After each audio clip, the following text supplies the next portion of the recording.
Bom dia, pessoal, tudo bem com vocês? Espero que sim. Mais um domingo para a gente cultuar o Senhor nesse ambiente virtual, mas eu espero de coração que Deus fale profundamente ao seu coração nessa manhã. Por isso, eu convido você a acalmar o seu coração, aquietar um pouco a sua alma e nós vamos iniciar ouvindo uma música tocada pelo nosso irmão Neto, que foi gravado, mas eu quero convidar você nesse momento de prelúdio, que é o momento da gente preparar o nosso coração a se aquietar e, de fato, se conectar com o Senhor nesse instante.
Quero convidar você a ler comigo o Salmo 73.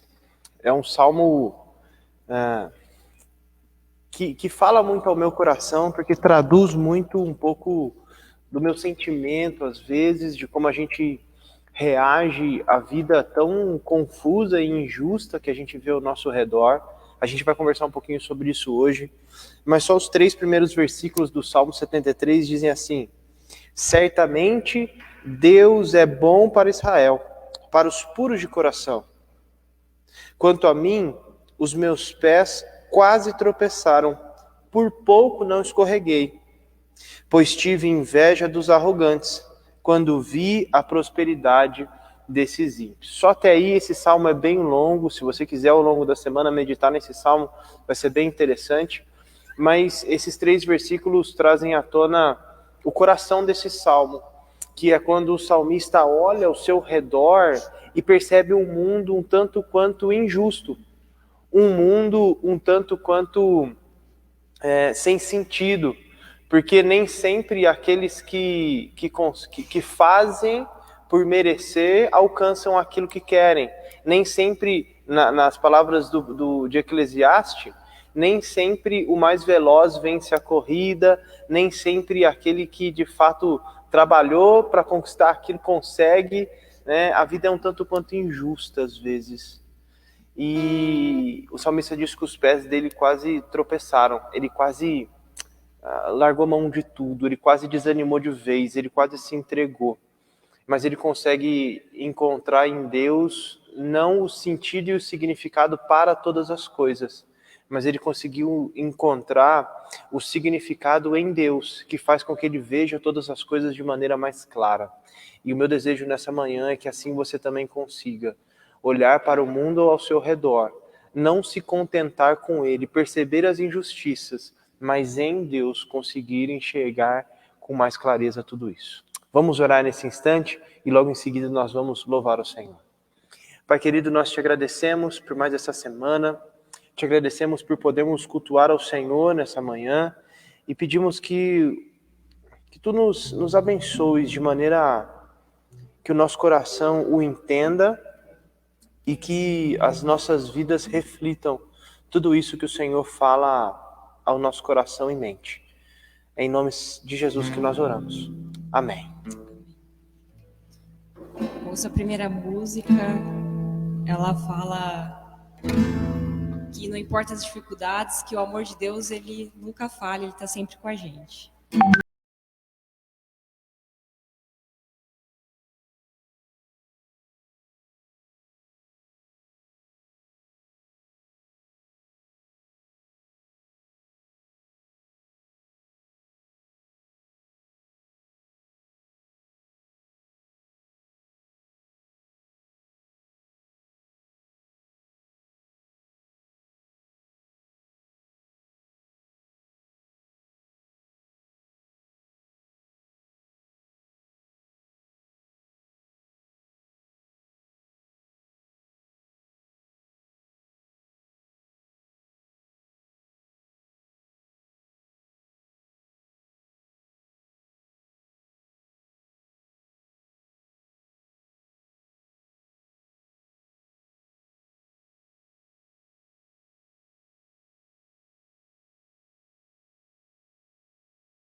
próximo cântico, ele fala que todos nós precisamos da graça de Deus, de um amor perfeito que só vem de Jesus Cristo.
Pai, muito obrigado por este momento, que o Senhor esteja cuidando do nosso culto, Deus esteja cuidando de cada um que está vendo da sua casa, que o Senhor nos abençoe, guarde a nossa saúde, nossa vida, Deus, e que o Senhor esteja presente em cada um de nós, fazendo que sejamos luz e que a gente possa te levar onde quer que nós estejamos, Pai. Em nome de Jesus, amém. Amém. Coisa boa, a gente poder louvar o Senhor. Eu confesso que é muito estranho a gente continuar domingo após domingo no templo vazio, né, nesse nosso espaço de culto só com a equipe que está trabalhando, mas entendemos como necessário para os tempos atuais, e eu espero que a gente possa se reunir logo, o quanto antes, mesmo que a gente ainda não consiga dar aquele abraço apertado em quem a gente ama, nas pessoas que a gente convive aos domingos, mas que a gente possa estar junto, é muito importante, e é um dos assuntos que a gente vai conversar hoje. Bom, de maneira muito simples, eu queria conversar com vocês, baseado no livro de Eclesiastes, o livro da sabedoria, do sábio, no capítulo 4, Eclesiastes capítulo 4, e eu queria já confessar para vocês que Eclesiastes é um dos meus livros prediletos, talvez porque ele seja o livro que me leva para as crises mais profundas que eu tenho, crises existenciais, crises pessoais, mas ele também é o livro que me tira delas com uma facilidade tamanha como nenhum outro, talvez. E isso se dá por conta do desenvolvimento prático desse livro. Talvez você que já tenha lido Eclesiastes, ou às vezes não gostou, ou se não, leu e não entendeu muita coisa, porque é tudo vaidade, é tudo correr atrás do vento, nada faz sentido. Mas nesse movimento de repensar e se repensar e perceber que as coisas de fato não têm sentido, admitir que a vida é um tanto quanto sem significado às vezes, faz com que a gente amadureça e a gente consiga encontrar beleza no deserto. E eu queria hoje então compartilhar com vocês 2 pontos do capítulo 4, e na semana que vem a gente vai ver mais 2 pontos do capítulo 4. Eu gostaria muito de poder compartilhar com vocês tudo, mas vocês não iam aguentar me ouvir. A gente ia ter que gastar um pouco mais de tempo, e eu vou prezar aqui a simplicidade e trabalhar de forma direta para a gente conseguir mastigar bastante essas questões durante essa semana, para que semana que vem a gente veja mais 2 dicas aí de Eclesiastes e a gente consiga então exercitar bem a nossa espiritualidade. Mas eu queria justificar o que me leva a refletir com vocês em Eclesiastes. Eu tenho vivido nessas últimas semanas momentos extremamente desconfortáveis, como todos vocês, desconfortáveis porque a gente não consegue às vezes perceber quando que tudo isso vai passar, as coisas parecem que melhoram, mas pioram de repente, e eu falo isso em todos os aspectos da nossa existência, seja por conta dessa pandemia, seja por conta da situação caótica e crítica que a gente vive no ambiente político e social, ou seja, por conta das próprias adversidades que a vida nos impõe, que aconteceria seja com Covid-19, seja com pandemia, seja sem pandemia, seja com crise política ou não, que são os cânceres, as pessoas que são acometidas por doenças que não fazem julgamento para escolher aqueles que ela ataca, ela simplesmente acontece. E tantas outras questões que a própria vida nos impõe, dificuldades de relacionamentos, dificuldades pessoais, e nós então vivemos no meio de tudo isso, de toda essa crise externa com as crises internas. E Eclesiastes, então, traz à tona perguntas, nem sempre traz respostas, mas que nos ajudam a passar por tudo isso com um pouco mais de consciência, com um pouco mais de clareza. E essa semana apareceram pelo menos aqui umas 5 ou 6 famílias necessitadas, perguntando sobre ajudas com cesta básica, alimentos, tenho visto pessoas passarem dificuldades naquilo que a gente pode dizer que é mais essencial, como comida, como vestimenta, e isso tem se intensificado por conta da crise, é óbvio. Mas além disso, eu tenho convivido com alguns amigos e colegas que também foram surpreendidos com diagnósticos médicos muito terríveis, que enchem o nosso coração de medo, que enchem o nosso coração de instabilidade e segurança. E eu digo que tem sido um período de muita reflexão, e quanto mais a gente reflete, mais a gente percebe o mundo como ele de fato é, e isso gera angústia na gente. Só que o principal motivo de tudo isso, apresentado em Eclesiastes capítulo 4, é que não tem explicação. É que o mundo ele é de fato injusto. Há opressão, há desigualdade, há doença, e não tem explicação nenhuma por que tudo isso acontece. E a gente então vai trabalhar com 4 movimentos propostos pelo sábio Eclesiastes, para a gente passar por tudo isso. Mas eu queria começar então lendo com vocês os primeiros versículos do capítulo 4 de Eclesiastes, que diz assim: De novo, olhei e vi toda a opressão que ocorre debaixo do sol. Vi as lágrimas dos oprimidos, mas não há quem os console.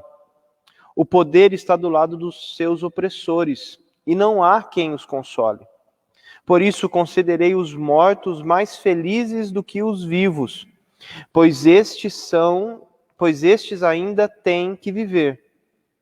No entanto, melhor do que ambos é aquele que ainda não nasceu, que não viu o mal que se faz debaixo do sol.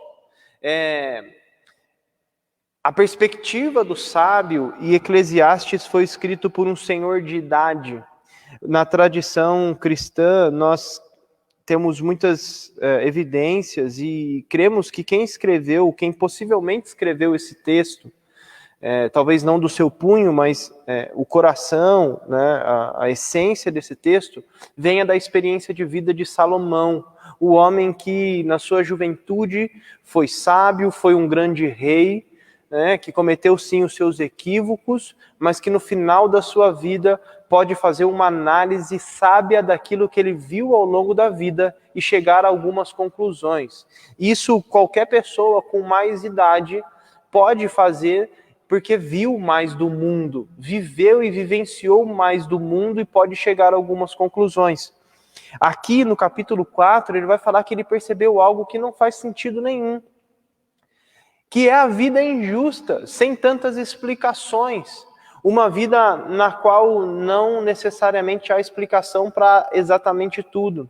Nem sempre aquele que trabalha mais é quem tem mais sucesso, e nem sempre aquele que tem mais sucesso na perspectiva social é aquele que é mais feliz, e nem sempre aquele que parece ser mais feliz de fato é, e o mundo então nos impõe diversas questões que nos deixam em crise. Crises que são extremamente profundas, a ponto de diversas pessoas ao longo da história chegarem a exatamente a mesma conclusão que o sábio Eclesiastes chega. Era melhor eu nem ter nascido. A gente vê crianças, eu não pedi para nascer. Nos seus momentos de crise, por mais infantis que elas sejam, é a angústia e a dor da vida. A vida nos traz dor, angústia, e quanto mais a gente vive, mais a gente percebe que viver num mundo pautado por escolhas, e estas que estão nas nossas mãos, tornam angustiante a vida, muito mais ainda quando as questões externas nos afetam. E aqui o Eclesiastes, ao perceber toda essa injustiça, todos esses absurdos da vida, ele chega a essa conclusão: era melhor eu nem ter nascido. E daqueles que nasceram, melhor ainda são aqueles que estão mortos. Pobre de nós, que nascemos e que estamos vivos, vivendo nesse mundo caótico. Daí então há 4 dicas, ou 4 direcionamentos que a gente encontra nesse capítulo 4, no qual hoje a gente vai trabalhar 2. A gente vai trabalhar o primeiro, que a gente vai falar um pouquinho sobre satisfação, do versículo 4 ao 6.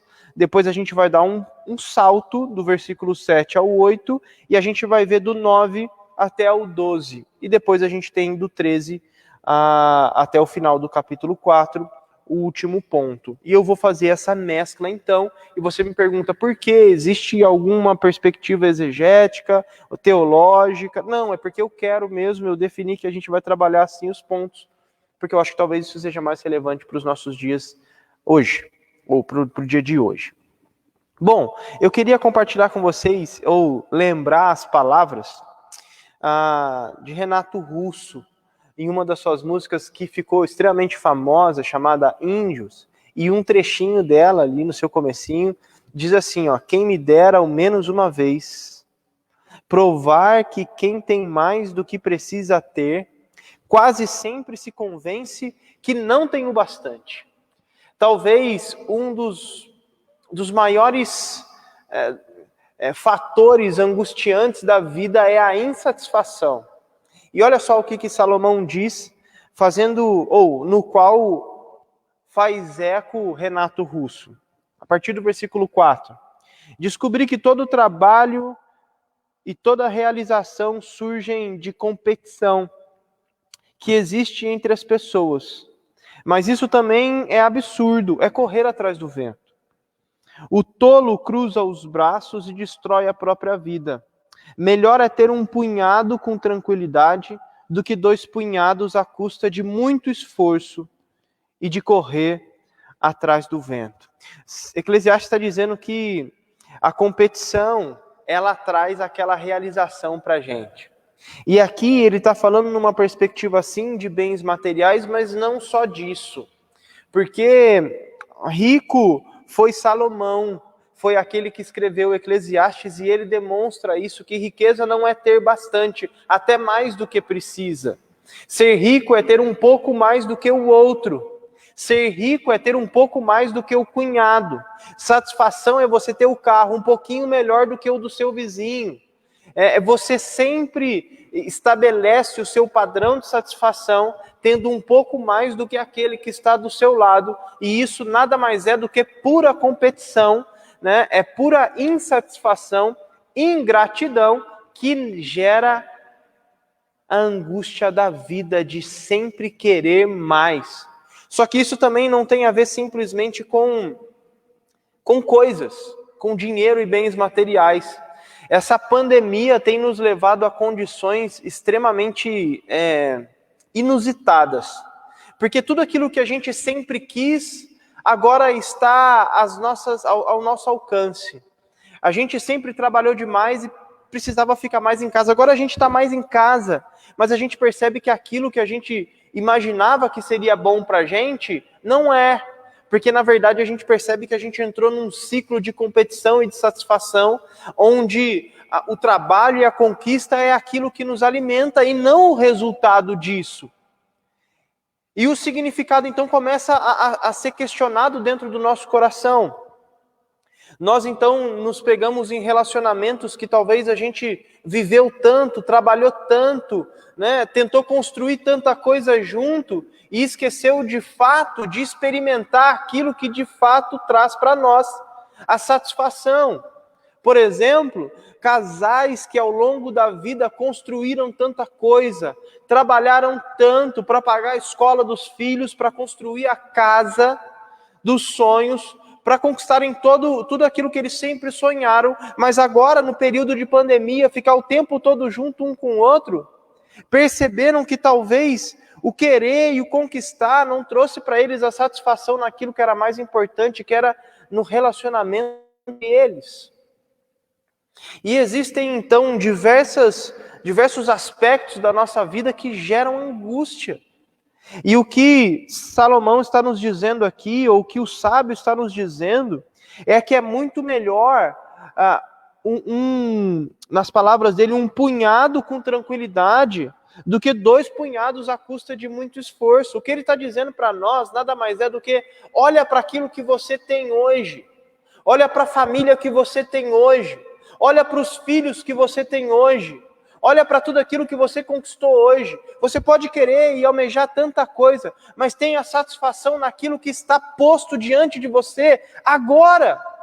Porque senão a sua vida vai ser uma vida de conquistas desnecessárias, para convencer quem não está ligando para absolutamente nada, para alguém que não está nem aí para você, para uma sociedade que é injusta. Porque talvez tudo aquilo que você conquistar ao longo da vida, uma pandemia pode tirar de você. Porque talvez os relacionamentos que você tem negligenciado ao longo da sua vida, uma doença pode tirar de você. E eu e você, por tantas vezes, somos pessoas ingratas e insatisfeitas com tudo aquilo que Deus tem nos dado ao longo da nossa história inteira. A gente está sempre pensando no depois, no porvir, quando a pandemia acabar, quando tudo isso acabar, nossa vida vai voltar ao normal, daí então eu vou conseguir encontrar a satisfação da vida. Você está errado, meu irmão. Você está errado. Você tem que encontrar satisfação agora. Talvez você não esteja no trabalho que você sempre sonhou, mas encontre satisfação no hoje. O apóstolo Paulo sempre dizia que, e foi um texto de Filipenses extremamente mal usado ao longo da história, talvez na história mais recente, mas o apóstolo Paulo diz que ele aprendeu a viver contente, com contentamento, em toda e qualquer circunstância, seja ela abundante ou seja ela extremamente escassa. Por isso que ele diz, tudo posso naquele que me fortalece. O apóstolo Paulo não está falando uma frase de efeito triunfalista. Ele está dizendo que independente das circunstâncias, ele aprendeu a viver satisfeito e encontrou significado em absolutamente tudo que está posto diante dele. Isso não quer dizer que Paulo não sonhava, isso não quer dizer que Paulo não almejava, não tinha novos planos. Mas o apóstolo Paulo conseguiu experimentar, vivenciar, degustar cada instante da sua vida, daquele que é mais doloroso àquele que foi mais regozijante. Porque ele entendeu que a satisfação está no agora, não no porvir. Por isso, Eclesiastes nos dá a primeira dica de como a gente viver num mundo injusto e com tantos pontos de interrogação, do qual a gente não tem resposta. Num mundo que nos afeta de forma quase que sortida. E ele fala, encontre o contentamento no feixe que está nas suas mãos, não naquele que você quer conquistar. Tenha contentamento. E isso é fantástico. Porque quando a gente aprender a viver com gratidão e com contentamento, aquilo que pra gente é tão cinza, tão preto e branco, vai fazer todo o sentido. Todo o sentido. Eu desafio você a tentar olhar para aquilo que está diante de você. Não para aquilo que te falta, mas para aquilo que você tem. Mais uma vez, não estou falando simplesmente de coisas. Estou falando também de pessoas, de sentimentos, de relacionamentos, de vida. A vida te trouxe até aqui. Você fez as suas escolhas. Algumas certamente erradas. Mas eu quero que você perceba como que a graça de Deus te trouxe até aqui, mesmo em meio a talvez escolhas erradas. Perceba como que há significado, sentido, beleza, bondade, alegria, felicidade. Agora, você consegue perceber isso. E o segundo movimento, então, que eu queria trabalhar com vocês, está a partir do versículo 9, quando ele diz o seguinte, é melhor ter companhia do que estar sozinho, porque maior é a recompensa do trabalho de duas pessoas. Se um cair, o amigo pode ajudá-lo a levantar-se. Mas pobre do homem que cai e não tem quem o ajude a levantar-se. Se dois dormirem juntos, vão manter-se aquecidos. Como, porém, manter-se aquecido sozinho? Um homem sozinho pode ser vencido, mas dois conseguem defender-se. Um cordão de 3 dobras não se rompe com facilidade. Tem uma música muito legal, e você conhece, que, se eu não me engano, o título dela é Dentro de um Abraço. E eles repetem o tempo todo a seguinte frase: o melhor lugar do mundo é dentro de um abraço. O refrão diz: tudo que a gente sofre, num abraço se dissolve. Tudo que a gente sonha, num abraço a gente encontra. Essa música, ela é quase que a perspectiva divina do que há na comunhão, no dividir, no compartilhar da vida. E Salomão diz que é muito melhor ter companhia do que estar sozinho. E ele então nos dá aqui diversos argumentos, porque na companhia há cooperação. Eu não preciso mais, a partir do momento que eu tenho contentamento, eu não preciso mais disputar, eu não preciso mais ter rivalidade, eu não preciso mais competir com ninguém, pelo contrário, eu posso começar a estender a mão. E eu posso então compartilhar de tudo aquilo que eu tenho e que eu sou com as pessoas que estão ao meu lado. E o meu desejo é que as pessoas sejam melhores do que eu. O meu desejo é que as pessoas sejam infinitamente mais bem-sucedidas do que eu. O que eu desejo é que as pessoas estejam no mínimo ao meu lado.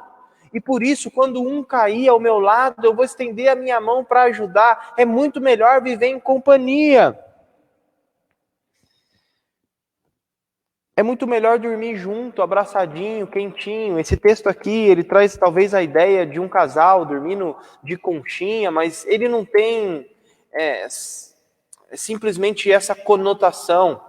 Esse texto está dizendo que juntos a gente se aquece, juntos há um aquecimento de alma, juntos nós podemos viver com muito mais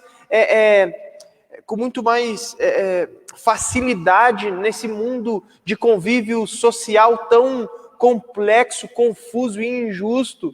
Quando nós estamos juntos, nós nos aquecemos para viver nesse mundo gelado, cinzento, escuro, sem significado. Nas nossas relações pessoais, a gente consegue então se aquecer, se aproximar e encontrar aquilo que não há em absolutamente lugar nenhum. Não tem como. Aqui o frio, naquele tempo, certamente não existia o ar-condicionado inverter, que no quente e frio, que você no frio, você liga o aquecedorzinho do ar-condicionado lá em cima da sua cama no quarto. Não existia isso, não existia cobertor, ou você se enrolava com o que tinha e abraçava quem estava do seu lado, ou certamente, talvez no deserto gelado da Palestina, você passaria frio e talvez morreria de frio. Mas a sua chance de sobrevivência, nas noites frias do deserto, abraçado, aquecendo um ao outro, transferindo calor um para o outro, é muito maior. E é por isso que ele ainda coloca no final que um homem sozinho pode ser vencido, mas 2 conseguem se defender.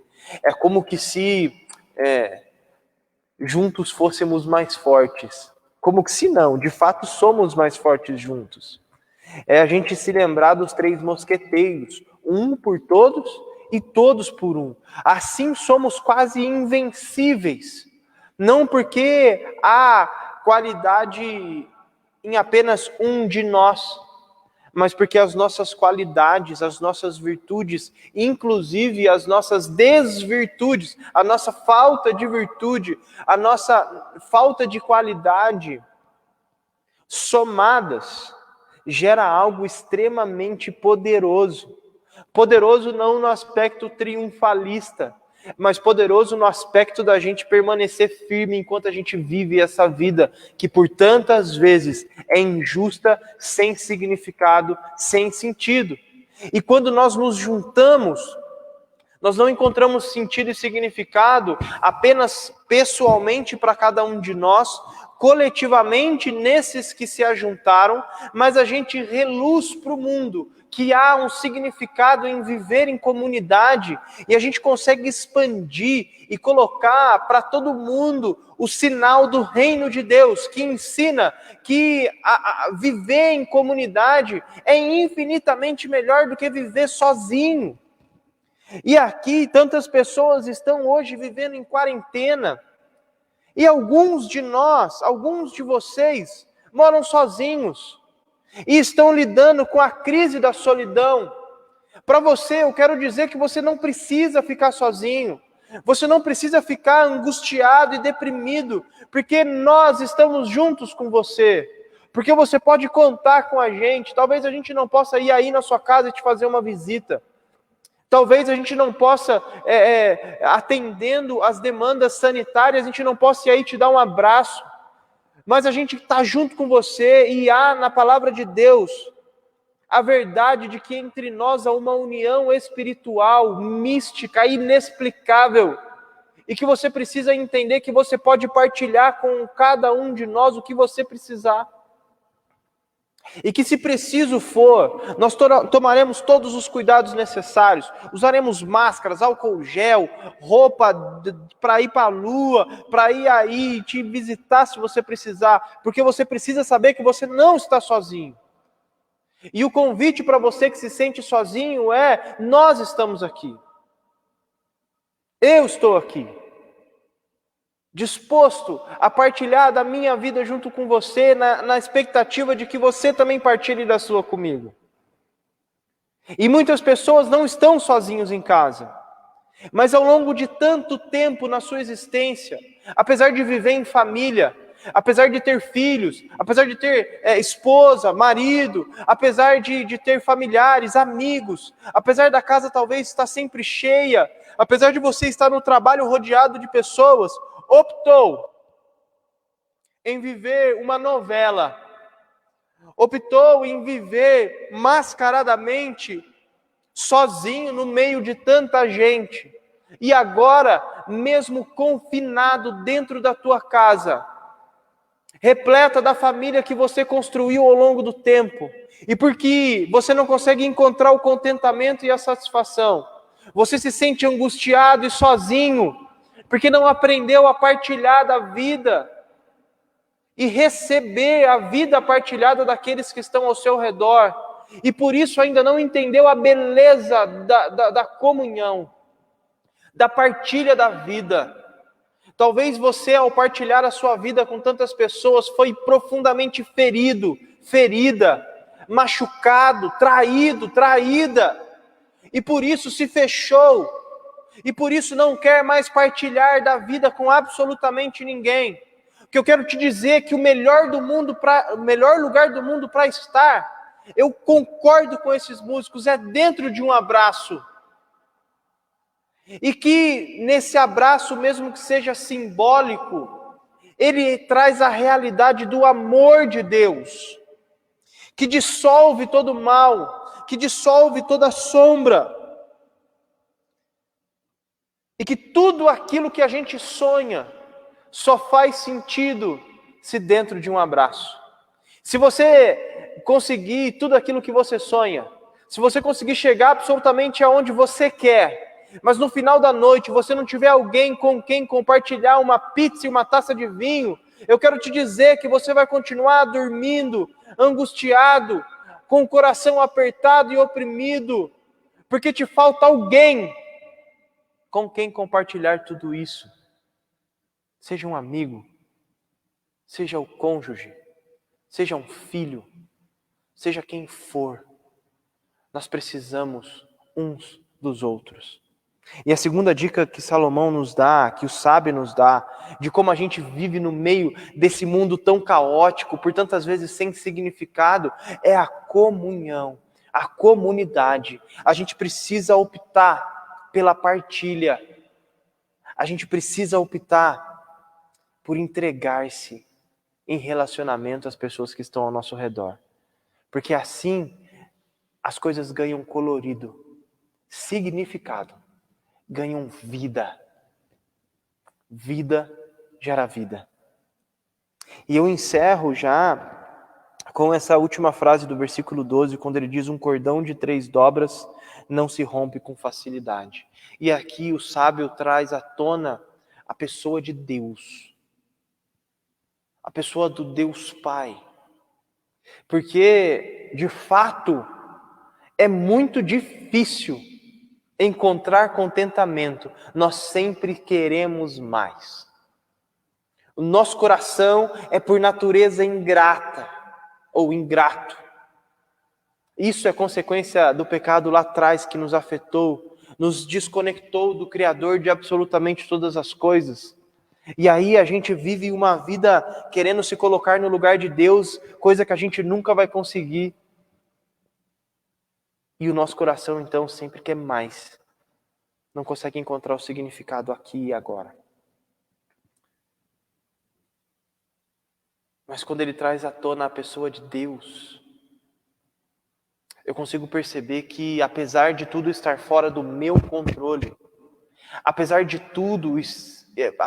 que tudo pareça estar fora de controle, como de fato está, as mortes pelo Covid aumentam a cada dia uma notícia nova, cada dia o pico passa para o mês que vem. Existe um Deus soberano que está no controle de absolutamente todas as coisas. E é este o qual está dizendo para você: relaxa, olha para tudo que eu já te dei, olha para tudo que esteja faltando e me encontre, inclusive na falta. Eu sei que é extremamente difícil partilhar da vida, principalmente porque a vida nos trouxe marcas e feridas, chagas profundas, por conta de partilhar a vida, por conta de amar e querer ser amado. Mas quando o cordão se torna um cordão de 3 dobras, a gente inclui nas nossas relações aquele que não nos abandona, aquele que não falha conosco, aquele que não nos fere. Pelo contrário, é aquele que foi abandonado por nós, é aquele que foi traído por nós, é aquele que foi por nós ferido, para que a gente pudesse encontrar nele a segurança de um Deus amoroso e bondoso. Eu estou falando aqui da pessoa de Jesus Cristo. Eu estou falando aqui daquele homem que andou 2000 anos atrás e encontrou contentamento quando nasceu de uma virgem pobre chamada Maria. Viveu toda a sua infância como um adolescente simples. Aprendeu a carpintaria e se contentou com a vida de um homem, sendo ele o Deus absoluto sobre tudo. E que quando demonstrou o sinal propriamente, ou o sinal pleno desse reino, foi abandonado, ferido e traído, mas amou e encontrou contentamento na cruz do Calvário, quando olhou para cada um de nós e disse: Pai, perdoa-lhes. Dê a eles mais uma chance de encontrar agora em mim, Jesus Cristo, contentamento e fazer como eu fiz por eles, entregar-se em relacionamentos profundos e significativos. Por isso, meu convite para você nessa manhã é: olhe ao seu redor, perceba o mundo caótico que a gente vive, perceba os pontos de interrogação, perceba as crises, sinta as crises, passe por elas, mas nunca deixe de encontrar o contentamento naquilo que está posto diante de você. Lute, conquiste, sonhe, almeje, mas não deixe de partilhar a sua vida com quem está ao seu lado. Perceba o valor que há naqueles que estão ao seu lado. Faça tudo isso sabendo que Deus assim fez por você. Amou você incondicionalmente, para que você pudesse viver contente em toda e qualquer situação. E para que você pudesse viver amando a Deus, enquanto você ama o seu próximo como Ele te amou. Amém? Bênção pura? Quero convidar você a fechar os seus olhos. Quero convidar você a orar comigo nesse instante e despejar diante de Deus todas as suas angústias, temores, porque, de fato, Ele tem poder, como cantamos há pouco, para salvar. E salvando, Ele tem poder para fazer de nós sinal do reino dEle. Senhor, nós te agradecemos porque a Tua palavra ela é extremamente confrontadora, mas também esclarecedora. Que o Teu Espírito Santo nos conduza a de fato refletirmos a vida como ela é. Olharmos ao nosso redor e não queremos nada que amorteça a nossa sensibilidade, nem mesmo uma religião que nos enclausura numa falsa realidade e numa falsa espiritualidade. Mas que o Senhor nos conduza a crises profundas, para que nessas profundezas encontremos o Senhor, que sempre esteve e sempre estará ao nosso lado, pronto a nos conduzir numa fé vibrante, num mundo caótico e surpreendentemente, de maneira contente e em companhia daqueles que talvez nós nunca imaginássemos partilhar da vida. Que o Senhor nos abençoe e nos conduza a sermos uma comunidade relevante num mundo que tanto precisa de contentamento e comunhão. É no nome de Jesus que nós oramos. Amém. Bênção pura, que bom que você participou com a gente todo esse período de culto. Eu espero de verdade que você possa vivenciar e passar com tudo isso, ou por tudo isso com fé. A fé é o elemento fundamental para uma vida com significado. Porque nem tudo que a gente vê traz esse contentamento e evidências de que a comunhão vale a pena. Só a fé. Bênção pura?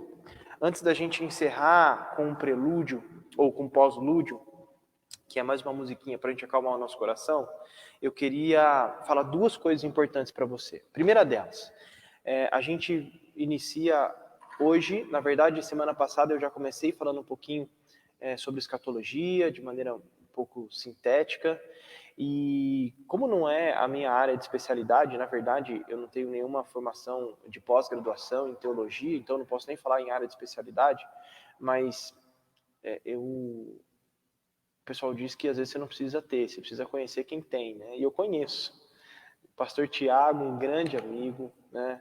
Mais do que amigo, ele vai partilhar as aulas de escola dominical junto comigo, e o pessoal da amada igreja de Campos Elíseos vai participar junto com a gente, porque agora com a internet a gente tem essa facilidade de amontoar mais gente, né, sem precisar de tanto espaço físico. Agora a gente pode fazer isso tudo de forma virtual, remota.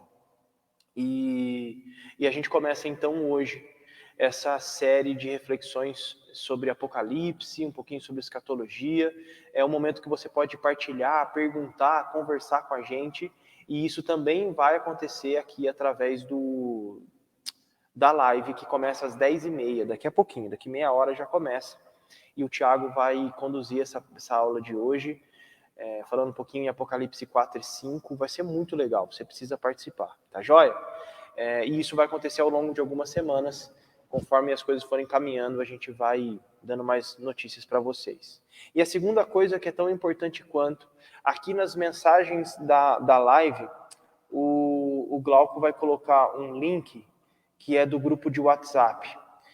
Esse grupo de WhatsApp ele tem um propósito específico, não é para você ter mais um grupo de WhatsApp, para o pessoal ficar mandando bom dia e mensagenzinha para você, fica tranquilo. Mas a gente tem visto que aqui no bairro onde a gente está e na nossa cidade de Campinas, Estão acontecendo diversos movimentos de distribuição de cesta básica. Ontem eu dei uma passadinha ali no cartódromo Taquaral, tinha um monte de gente para pegar a cesta básica, que eu não sei qual é a instituição, ou se é a própria Prefeitura de Campinas que está entregando a cesta básica. Aqui na igreja apareceu pelo menos umas 4 ou 5 famílias pedindo ajuda de alimentos. E a gente, então, tá fazendo uma campanha de arrecadação de alimentos.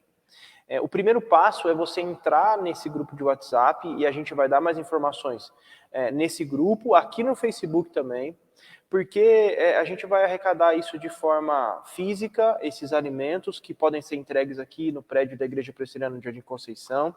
A gente vai arrecadar recursos financeiros que a gente vai disponibilizar uma conta poupança para ser entregue. E você também pode doar cestas básicas completas. Falar, eu quero doar uma cesta básica ou outra. Mas a gente está acertando para a gente conseguir identificar quantas famílias precisam isso de forma imediata, quantas cestas a gente pode arrecadar para a gente conseguir suprir a necessidade das pessoas que de fato estão precisando. Então, se você tiver interesse em participar desse movimento com a gente, o link do grupo do WhatsApp já está aí nas mensagens. Acesse, você vai ter mais informações, tá bom? E por fim, espero que Deus abençoe sua vida, espero que você continue na caminhada com espiritualidade, e a gente vai caminhando. Um abraço para vocês, boa semana a todos, Deus abençoe vocês, e que, de fato, Jesus traga significado, contentamento e comunhão para você. Coragem. Até mais.